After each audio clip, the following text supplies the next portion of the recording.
बिस्मिल्लाहिर्रहमानिर्रहीम। अस्सलाम वालेकुम दोस्तों, उर्दू ऑडियो बुक्स चैनल में आप सबको खुशामदीद कहते हैं। आज के एपिसोड में हम चंगेज़ खान के बुखारा शहर पे हमले के बारे में ज़िक्र करेंगे। मोहम्मद ख्वारज़म शाह की सल्तनत का ये शुमाली हिस्सा निस्फ़ तो शादाब वादियों पर मुश्तमिल था और निस्फ़ बंजर और रेतला मैदान था।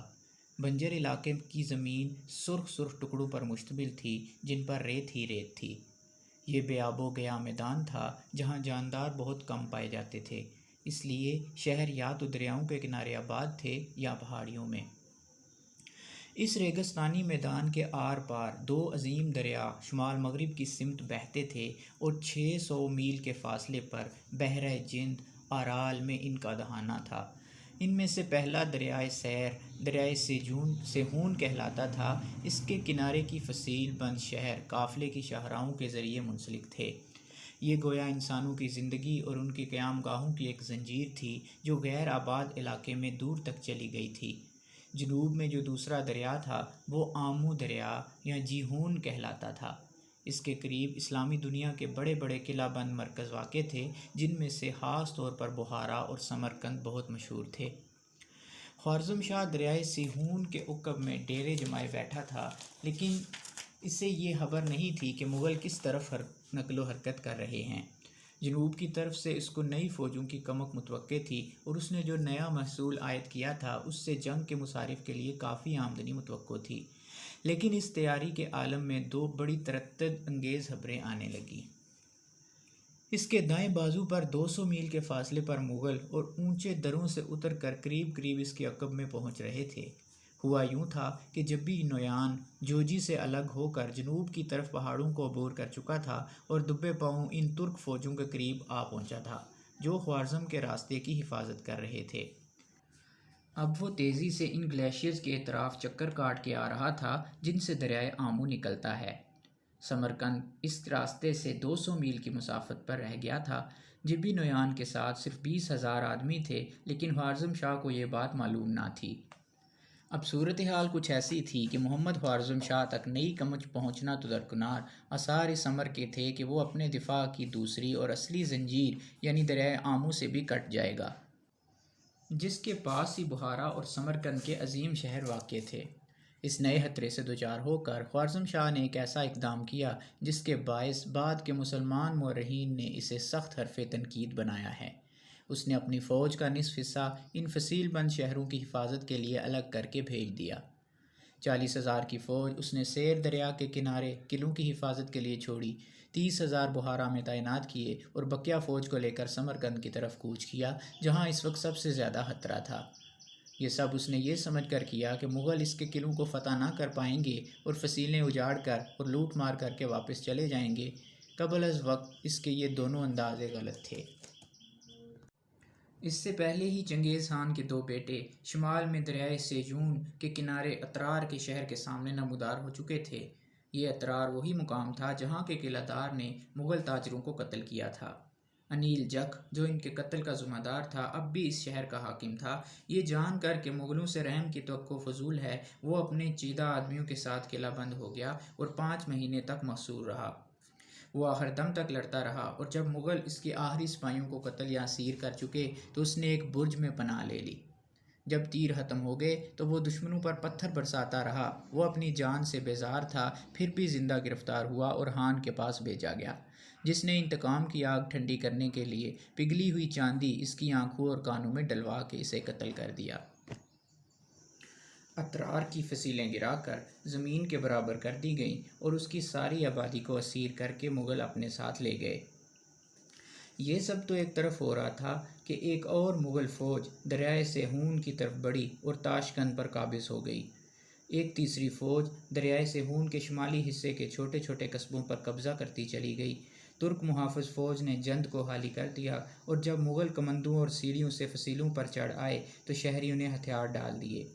जब कोई नया शहर या कस्बा फ़तह होता तो पहले वहाँ ख्वारज़म शाह के सिपाहियों का मुहाफ़िज़ तुर्क दस्ता कत्ल कर दिया जाता था। इसके बाद मुग़ल तमाम शहरियों को, जो ज़्यादातर ईरानी नस्ल के थे, शहर के बाहर पकड़ कर ले जाते और फिर उजड़े हुए खेत की तरह शहर को लूटा जाता। इसके बाद कैदियों को कई हिस्सों में तकसीम किया जाता। जवान और मजबूत मर्दों को अलग रखा जाता ताकि दूसरे शहरों पर हमले के वक्त मंजनीकों पर काम कर सकें। कारीगरों को काम लेने के लिए ज़िंदा रखा जाता था। एक मर्तबा ये हुआ कि एक मुसलमान ताजर को, जो मुग़लों का एलची था, एक शहर में टुकड़े टुकड़े कर दिया गया। इसके बाद मुग़लों का हैबतनाक हमला शुरू हुआ जो किसी तरह रुकने में ना आता था। जितने आदमी मरते, नए जंगजू इनकी जगह आ जाते, यहाँ तक कि ये शहर फतह हो गया और उसकी पूरी आबादी तलवारों और तीरों से छलनी छलनी कर दी गई। चंगेज़ खान कभी खुद दरियाए सिहून के सामने नमूदार ना हुआ। मुग़ल लश्कर के कल्ब समेत वो नज़रों से ओझल ही था। किसी को मालूम नहीं कि उसने दरिया कहाँ से पार किया और किस तरफ गया, लेकिन उसने कज़ल कुम का बड़ा लंबा चक्कर का लगाया होगा, क्योंकि जब वो सहराओं से बाहर नमूदार हुआ तो बुखारा की तरफ तेज़ी से पेशकदमी कर रहा था और ये मगरिब की जानिब से था। ख्वारज़म शाह दोनों बाजू से घिरा गया था। ये भी खतरा था कि जनूब की फ़ौजों से, अपने बेटे से कुमक के दस्तों और खरासान और ईरान की ज़रखेज़ ज़मीनों से इसका राब्ता मुनक़ता हो जाए। इधर जेबी नोयान मशरिक़ की जानिब से बढ़ रहा था, इधर चंगेज़ खान मगरिब की तरफ से, और समरकंद में ख्वारज़म शाह को ये मालूम हो रहा होगा कि जाल का हल्का उस पर तंग होता जा रहा है। इस हालत में फिर उसने अपनी फ़ौज तकसीम करके कुछ बहारा भेजी और कुछ समरकंद और कुछ और अताबकों को बल्ख और कंदूज़ पर तैनात किया।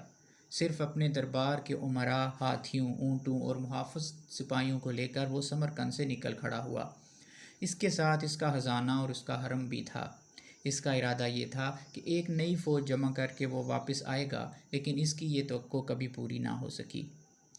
मोहम्मद ख्वारज़म शाह गाज़ी, जिसको तारीख़ ने अपने औराक में सिकंदर सानी के लक़ब से महफूज किया है, सिपा सलारी में मुग़लों से मात खा चुका था।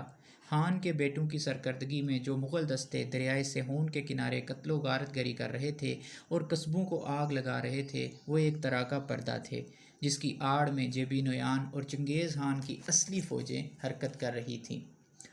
चंगेज़ खान तेज़ी से रेगिस्तान से बाहर निकला, इस कदर जल्दी के आलम में कि रास्ते में जो छोटे छोटे कस्बे आए उन्हें उसने हाथ तक न लगाया और वहाँ सिर्फ अपने घोड़ों के लिए पानी मांगा।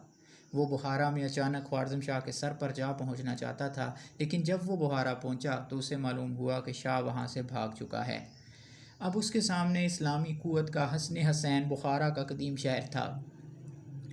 मदारस का मरकज़, जिसके अतराफ़ जो फसील थी, इसका तूल 12 फरसख था। इसके दरमियान एक खुशनुमा नहर बहती थी जिसके किनारे बाग और दिलकश कसर थे। 20,000 तुर्कों का एक दस्ता और ईरानियों का जम्मे गफ़ीर उसकी हिफाजत पर मामूर थे। इस शहर को ये फ़ख्र हासिल था कि ये कई इमामों, सैयदों, फ़कीहों, उलमा और मुफ़स्सिरीन का मौलिद व मस्कन था। इस शहर के सीने में एक आग दबी हुई थी। ये मुसलमानों के जज्बा ईमान की आतिश थी। इसके बावजूद यहाँ के शहरी इस वक्त बड़े तज़ब्ज़ुब के आलम में थे। फसीलें इस कदर मजबूत थीं कि इन पर कब्ज़ा करना मुश्किल था। अगर सब शहरी इस बात का तहैया कर लेते कि आखिर दम तक इसकी हिफाजत करेंगे तो कई महीनों तक मुग़ल इस पर काबिज़ ना हो सकते थे।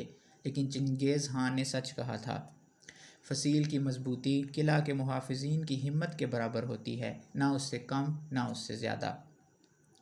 तुर्क अफसरों ने रवायती बहादुरी के बरक्स शहरियों को इनकी किस्मत पर छोड़ा और ख़ुद ख्वारज़म शाह से जा मिलने के लिए रातों रात पानी वाले दरवाजे से बाहर निकल गए और आमू दरिया की सिमत कूच किया।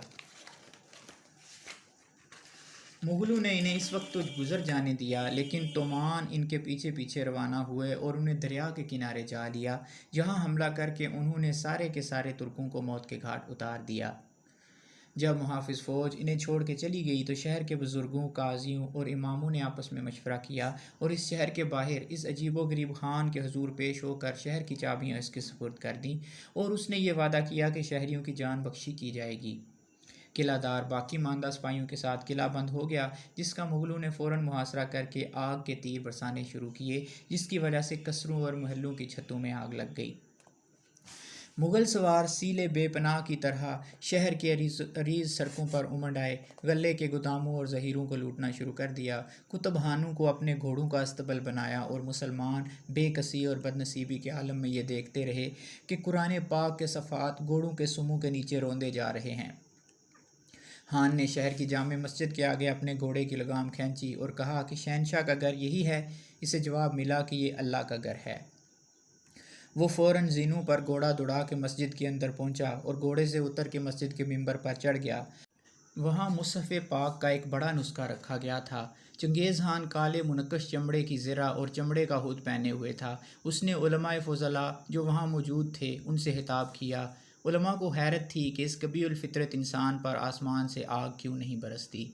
चंगेज़ खान ने कहा, मैं इस जगह महज इसलिए आया हूँ कि तुमसे ये कहूँ कि मेरी फ़ौज के लिए गल्ले और चारे का इंतज़ाम करो। आसपास की ज़मीनों में गल्ला और चारा बिल्कुल नहीं है और मेरे आदमियों को तकलीफ़ हो रही है, इसलिए फ़ौरन अपने ज़हीरों के मुंह खोल दो। लेकिन जब मुसलमान अकाबर मस्जिद से लौटे तो उन्होंने देखा कि गोभी के जंगजू पहले ही से गले के गोदामों पर काबिज़ हो चुके हैं और अपने घोड़ों के लिए अस्तबल बना चुके हैं। लश्कर का यह हिस्सा इतने दिनों तक रेगिस्तानों में ज़बरदस्ती यलगार कर चुका था कि खुशहाली के इस मंज़र को दूर से देखते रहना उसके लिए मुमकिन न था। चंगेज़ खान मस्जिद से शहर के चौक में गया जहाँ हतीब फ़लसफ़ा और फ़िक़्ह का दर्स अवाम उन्नास को दिया करते थे। एक काबिल एहतराम सैयद ने किसी नौवारद से पूछा, ये कौन है? सैयद ने सरगोशी में कहा, मत पूछो, ये इज़ाब इलाही है जो हम पर मुसल्लत हुआ है। तारीख बताती है कि चंगेज़ खान, जिसको मजमू से खिताब करने का डंग खूब आता था, मिंबर पर खड़ा हो गया और उसने अहले बहारा से खिताब किया। पहले तो उसने उनके मज़हब के बारे में पूछा, फिर उसने गुस्ताहाना अंदाज में कहा, हज बैतुल्लाह बड़ी गलती है। नीलगूजा उदानी आसमान की ताकत एक जगह नहीं बल्कि दुनिया के हर गोशे में है। ये बूढ़ा सरदार अपने सामीन के जज्बात की हालत जानता था। इसकी बातों से मुसलमानों का खौफ व हरास बढ़ गया। इनकी नज़रों में वो काफिर खूनहार था जिसका काम हर चीज़ को तबाह बर्बाद करना था। वो वहशी और गैर मुतमद्दन ताकत का मंजर था जिसकी हैत बेढंगी सी थी। अब तक बुहारा को इस तरह के काफिरों से वाबस्ता ना पड़ा था। उसने बुहारा के बाशिंदों को यकीन दिलाना चाहा, तुम्हारे शहनशाह ने बहुत से जराइम किए हैं। मैं जावदानी आसमान का कहर हूँ, आसमान की ज़रब हूँ और इसलिए आया हूँ कि इसे भी इस तरह बर्बाद कर दूँ जैसे मैंने दूसरे शहनशाहों को कुचला है। उसको बचाने या इससे मदद करने की कोशिश मत करना। वो इंतज़ार करता रहा कि मुतरजम इसके अल्फाज का तर्जमा ख़त्म करे। मुसलमान इसे अहले चीन जैसे मालूम हुए, शहरों के बनाने वाले, किताबें लिखने वाले। बस वो इस हद तक इसके लिए कारामद थे कि इसको अनाज और चारा पहुँचाएँगे, अपनी दौलत इसके हवाले कर देंगे, बाकी दुनिया के मुतल्लिक़ मालूमात फ़राहम करेंगे। इनमें से वो अपनी फ़ौज के लिए पुख्तों को मज़दूर बनाएगा और कारीगरों को गोभी भेज देगा। उसने कहा, तुमने ये अच्छा किया कि मेरी फ़ौज के लिए गल्ला फ़राहम कर दिया। अब मेरे सरदारों के सामने तमाम ज़रो जवाहर पेश कर दो। तुमने कहीं ना कहीं छुपा रखे होंगे। तुम्हारे मकानों में जो कुछ खुला हुआ रखा है इसकी फ़िक्र ना करो, वो हद हम खुद समेट लेंगे। बुखारा के उमरा मुग़लों के एक दस्ते की हिरासत में थे जो इन्हें दिन रात घेरे रखता। बाज़ों को इस शक की बिना पर कि उन्होंने अपनी तमाम तर छुपी हुई पूंजी पेश नहीं की, तरह तरह के अजाब दिए गए। मुग़ल अफसरों ने रकासाओं और मुगनियों को तलब करके इनसे इस मुल्क के गीत सुने। शराब के जाम हाथों में लिए ये मुग़ल बड़ी मतानत से मसाजिद और महल्लात में जा बैठते और शहरों और बागों की इस दुनिया में अयाशी करते। किला का मुहाफ़िज़ दस्ता आखिर तक बहादुरी से डटा रहा और मुग़लों को इतना नुकसान पहुँचाया कि इन्हें ताव आ गया। तब कहीं किला सर हुआ और उसके साथी मारे गए। जब ज़रो जवाहर में से एक एक चीज़ तहखानों और कुओं और ज़मीनों को खोद खोद के निकाली जा चुकी तो शहर की सारी आबादी पकड़ पकड़ कर मैदान में लाई गई। एक मुसलमान मुअर्रख ने इन लोगों को मुसीबत और अजियत की बड़ी वाज़ेह तस्वीर कुशी की है। ये दिन बड़ा इबरतनाक था। हर तरफ मर्दों और औरतों और बच्चों के नाला व बका की आवाज़ें आती थीं जो एक दूसरे से छुड़ाए नहीं जा रहे थे।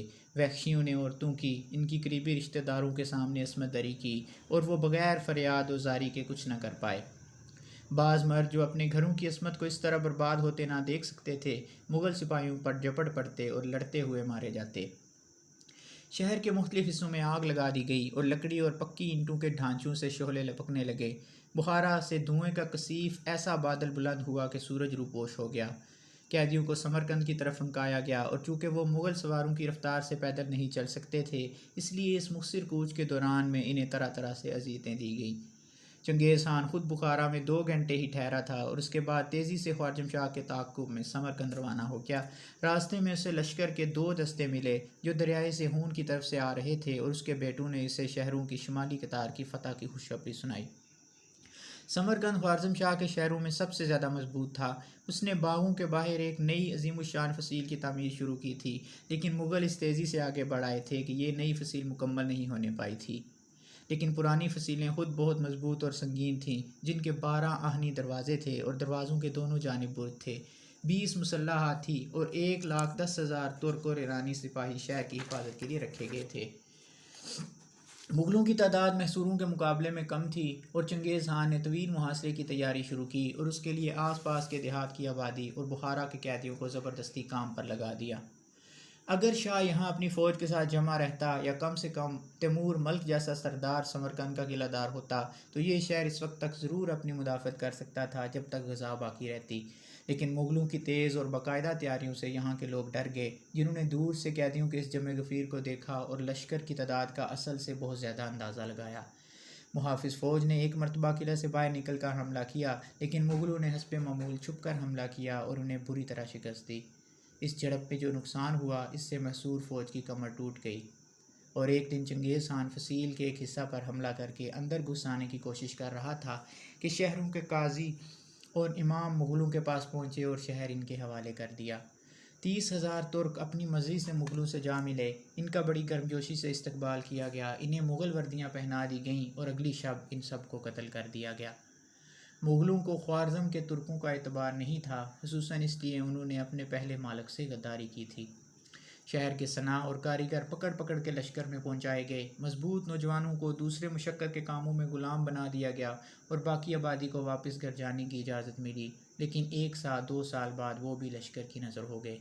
लियू चिस्ताई ने समरकंद को देख कर कहा था, शहर के अतराफ़ 20 मील तक हर तरफ बाग, चमन और गुलिस्तान हैं, नहरें हैं, बहते हुए चश्मे हैं, हौज़ हैं और मदरूर तालाब हैं। इसमें क्या शक है कि समरकंद बड़ा ही दिलकश मुकाम है। दोस्तों, चंगेज़ खान का ये हिस्सा यहीं पे ख़त्म करते हैं। नई एपिसोड के साथ जल्द आपकी खिदमत में हाज़िर होंगे। तब तक के लिए इजाज़त दीजिए। अल्लाह हाफ़िज़।